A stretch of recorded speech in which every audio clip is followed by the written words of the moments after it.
Sa inyo mga ka-printing, ito yung binili kong envelope sa Shopee, gold. So maganda yung quality. Ito yung gumawa ko ng video nung nag-layout ako. Ito yung invitation na gawa ko na 50 pieces dadalhin to sa Germany. Ayan.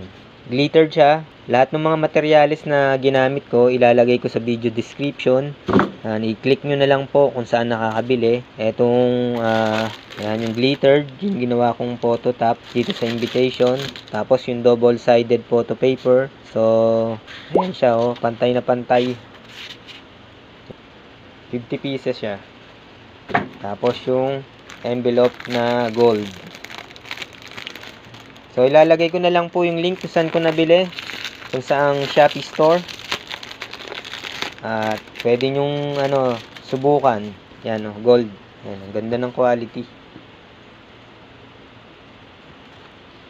So, ilalagay ko saktong-sakto 5R.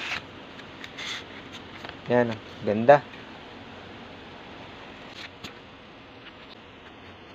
Yan. Okay. Okay. Hanggang sa muli. Goodbye. Ito po yung mga sample na invitation na nagawa ko.